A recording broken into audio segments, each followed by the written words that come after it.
Hey guys, Scott Vollweiler here, sitting with Trevor Gillies. What's going on, man? How's everything? Doing great, man. You? I'm doing well. Awesome. Much better now that we're sitting together? Yeah, sorry it took a while. Yeah, it's all right, man. So Trevor Gillies and I were sitting in the Ice Palace in North Penalty Charleston. box. In the penalty Perfect box, spot. right? Nice bar. You ever spend any time in the penalty box? Yeah, quite a bit. Many days of my life, I think. I have about, I don't know, well over probably 3,500 career penalty minutes plus junior. So But who's counting? probably about well over 4,000 penalty minutes. Crazy. Yeah. Well, you heard it here Been there, first. been there. You heard it here first. 4,000 penalty minutes.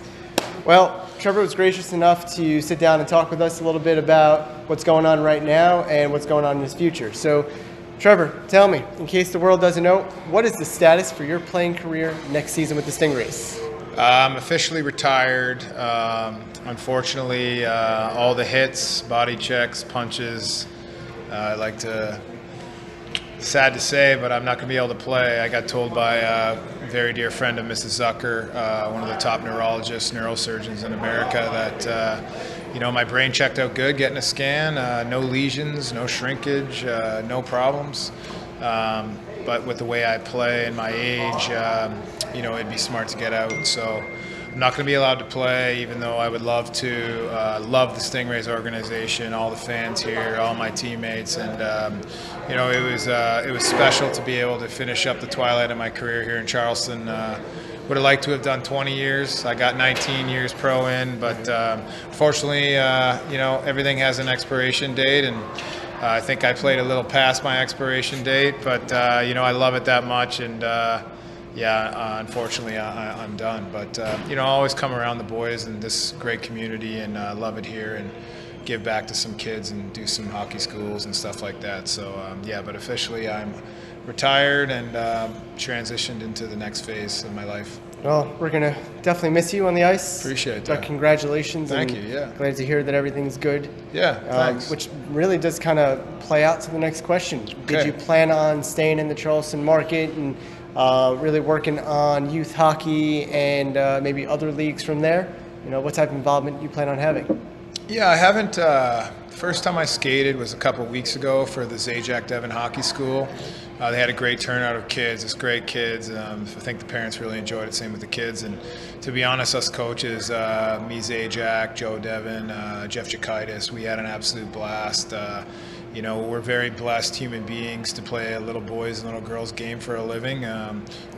Fortunately, I was blessed for a long time to do it for so long, and it's great to give back. I plan on doing it a lot in the future. I live in Augusta, Georgia, so it's not that far of a drive. I can come at any time, and it took me just over 2 hours yesterday. So, I love this area. I have a son that just started as a freshman in college at Georgia Southern. He turned 18 on August 13th, nice. Started classes on August 13th. So, he's a great kid. I've been around since he was a baby, and his dad's a good dad. So kind of promised him that I would stay in Augusta until he's pretty much done and a man. So, and our daughter's 10, growing up real fast. She's 5'5", just great kids we got. So, Augusta's home, but I love Charleston. Someday I'd like to own a condo here and be able to come all the time on the weekends. Nice little getaway spot. So, I love this area. Truly, the last 3 years were probably my most enjoyable.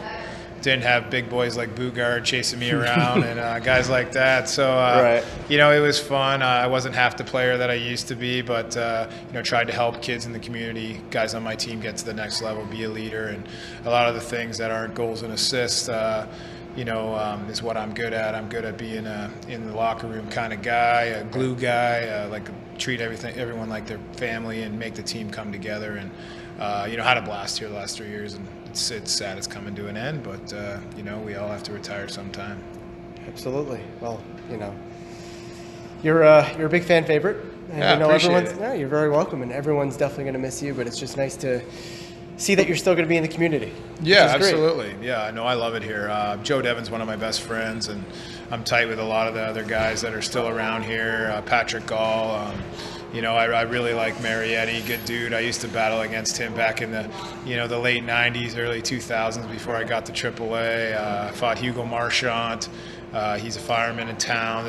I know Sightsy, all these old Stingrays legends are great guys. And Kaiser's a buddy of mine, super tough dude. We fought each other in the American League. I think it was his first AHL fight. Just an awesome guy, and we're friends. And he was pounding guys in his MMA career. Just a great human being and good dad. And we're blessed. It's hockey's a humbling game. You can be at the top of the mountain one day and get beat up the next, or lose a bunch of games. It's it's a good quality of human being usually that plays hockey, especially here. They do a good job recruiting good people first and foremost. So that's important in a city like Charleston with a lot of distractions. So since you're still going to be around, do you plan on still being visible in the concourse and the stadium on game day?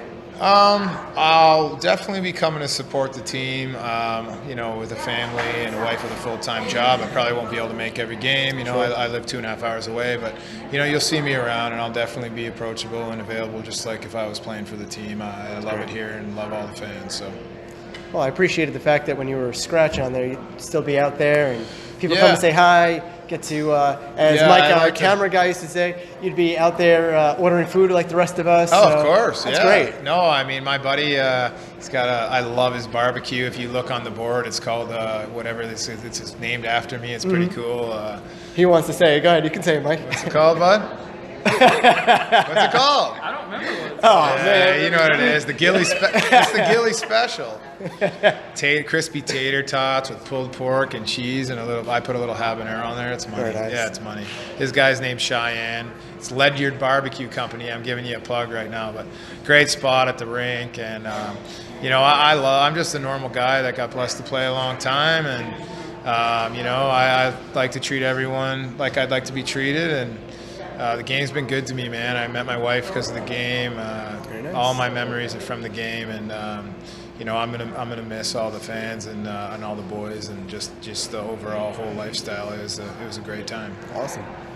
So going along with the missing, besides the fans and these memories, what will you miss the most? That's a good question. A lot of fans don't realize how much of a brotherhood, you form on a team. All the long trips, some of the, adversity with travel, bag skating when you're not playing well, and you just kind of all come together, going to war for each other, blocking shots, like Patrick Gall breaking his face, and guys getting injured, and going to see guys in the hospital. It's like a family. It's like if one of your family members got hurt. What I'll really miss is just all the laughs and good times, listening to some tunes, banging some tunes, getting ready for going to war, and playing Schnarples on the bus. Schnarples? Yeah, it's a card game that everyone in pro hockey plays. It's phenomenal, and none of my buddies in Georgia or Canada know how to play it.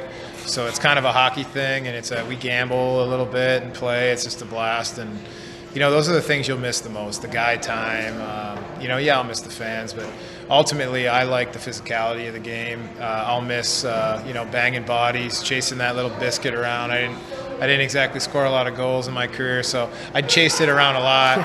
I'll miss chasing it around and terrifying guys a little bit, and and going to war and being the big brother to my teammates the most, probably. Cool, man. Definitely. Being someone that was so physical and chasing the puck a lot, I'm sure you see now that most sports are getting softer. Baseball is taking the eliminating of hitting the catcher. Football is making it all very offensive and, got all these safety hits. Why do you think that hockey itself is keeping, I don't want to call it the violence, but the toughness and the fighting and the hitting? Effective aggression? Yeah, effective aggression. That's a great name. Yeah. Man, we should use that for something, right? We do. Yeah. What do you use it for? Yeah, so I'm paired up with Effective Aggression. They do a lot for cancer. It's a clothing line. I just like the guy's style, the guy that owns it. I used to go to these cancer events when I played for the Islanders. It's a company out of Long Island with them.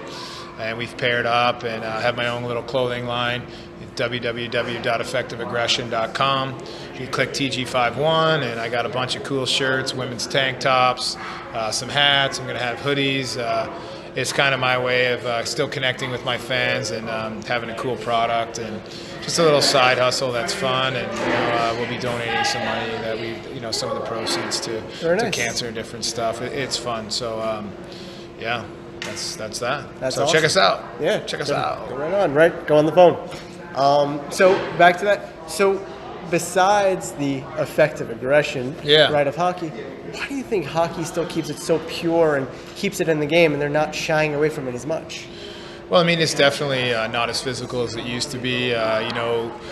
To be honest, my type of player is totally done in the NHL.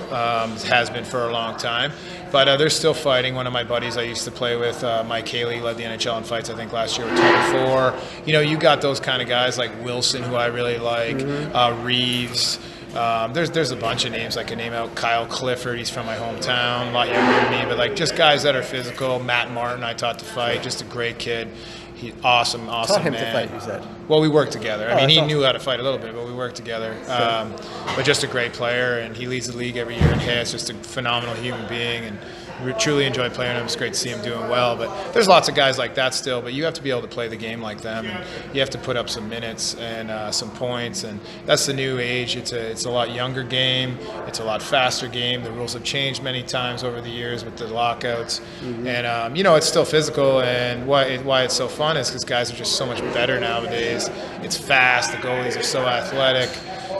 You'll still see some big hits, but, some of the things that they took out of the game is probably good. Punches and hits aren't vitamins. You only get one brain. It's not like you can go get a new knee, a new shoulder. They took away some of the stuff that cleans it up. It lets the skill players kind of roam more freely. So guys like me probably aren't as needed. I hate saying that because that's what I love about the game. But, right. The NHL is still a good product, and, the playoffs were a blast. They let more go, and it was kind of old school in the finals and stuff. I enjoyed it. So, unfortunately, guys keep getting Fortunately, guys keep getting faster, stronger, learn how to train better, sleep better. I mean, every sport just keeps evolving, just like life. And, guys are moving fast. So it's like they're going like 24 to 30 miles an hour out there.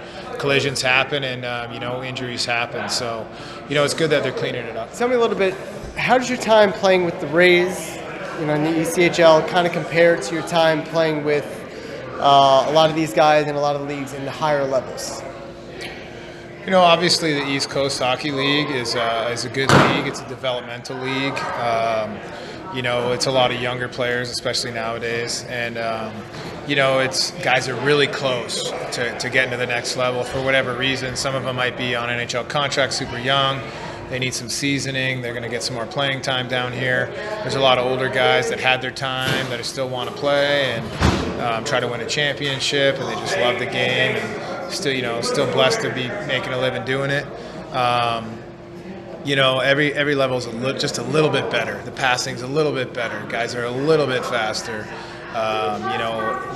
That's how it is every level. But pretty much it's just opportunity, how I look at it. So many players in this league could play in the NHL, honestly. It's just like getting to that next step, practicing with those guys nonstop. You get crisper, you get better. It's better practicing. Everything's better, and then it's just a little bit better. Not a lot, just a little bit. And then same with the next level. You just need that one person to like you and give you your shot at each level, and that's kind of how it works. And fortunately, I got blessed to live out my boyhood dream of playing in the NHL with the Islanders and a little bit with the Ducks. That didn't go that great, but hey, man, it's all part of it. Everyone loses, right?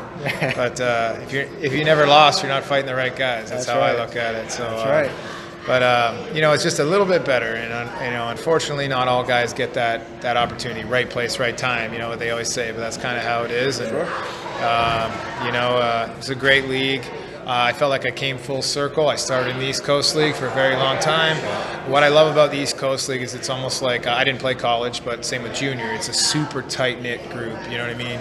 Guys aren't worried about how much money they're making or who's going up, who's not, in like AHL. Right. It's like a brotherhood. It's just a lot of fun, like when you ask someone to get you spread the word in the room, like, hey, you want to go grab a lunch, you want to go to a movie, want to go bowling, whatever you want to do.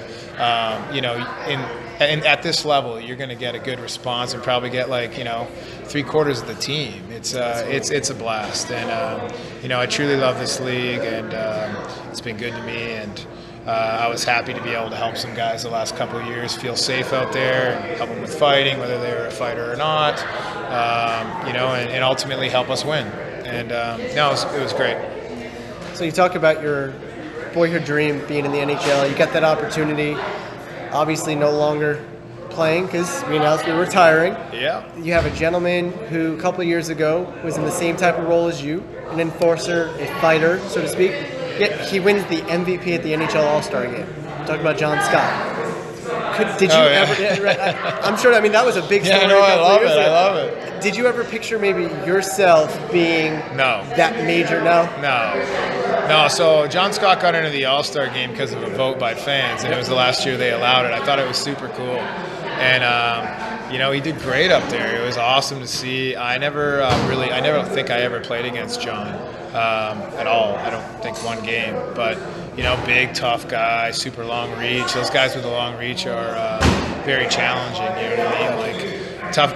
Long guys, I mean, if they string you out, you have no shot. You won't be able to hit them. You're going to be punching out air. But, big guys aren't good in here. They're not good inside. It's a lot of power off their shot. So, but John did great, and it was so awesome to see him do so well at that. I think he won a car, and I think he gave it to his mom or something. I don't follow it that much, but, just reading the articles on the Players Tribune, just a real classy guy. And, it's kind of like me. Everyone has a job, right? We realized at a younger age that if we wanted to make it, we had to grow our box and be a good teammate and all the other things that come along with it, and and do the job, play the role. And good for him. I think it's awesome, and he realized what he had to do, and he did it, and it's just like a super cool thing. I wouldn't be surprised. I think there's going to be a movie about it, actually, from what I heard. That's what I heard.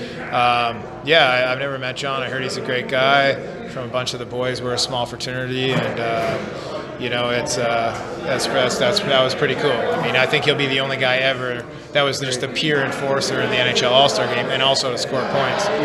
My idol played in the All-Star Game, Bob Probert, but he was actually like a really good player. He's not with us anymore. May he rest in peace. But he paved the way for all of us, guys like that. There's so many guys before him, so many guys after him. But he was the champ, but he also put up 30-something goals and had 398 penalty minutes. I mean, he made the All-Star Game on talent. Playing with Yzerman and stuff. And I think I love the old school hockey. I wish it was still with us, but unfortunately things change. And the game's still a great game, and just honored to have been able to do it for so long. Awesome. What would somebody be surprised about you? What's a little known fact that if the whole world would know would be the greatest thing? To be honest, I'm just a proud father and proud husband, and I consider myself one of the best teammates who's ever played the game. I look after my teammates regardless of the cost. I take pride in being the big brother, and if you mess with my guys, I'm probably coming, whether I was told to or not. But honestly, that I'm just a down-to-earth, nice guy. That's it. And that's pretty much it, man. Any last words for all the hockey fans around the world that won't see you on the ice anymore and I'll probably just run into you at stadiums?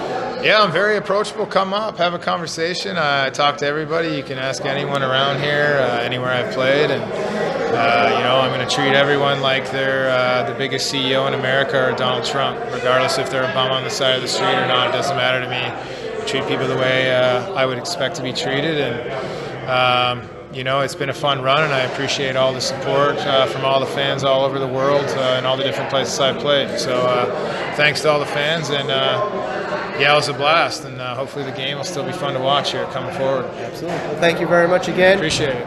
My pleasure. Yeah, yes, guys, sir. Trevor Gillies, the man. Why don't you plug that website one more time? Check out www.effectiveaggression.com. Click TG51. Thanks for all your support.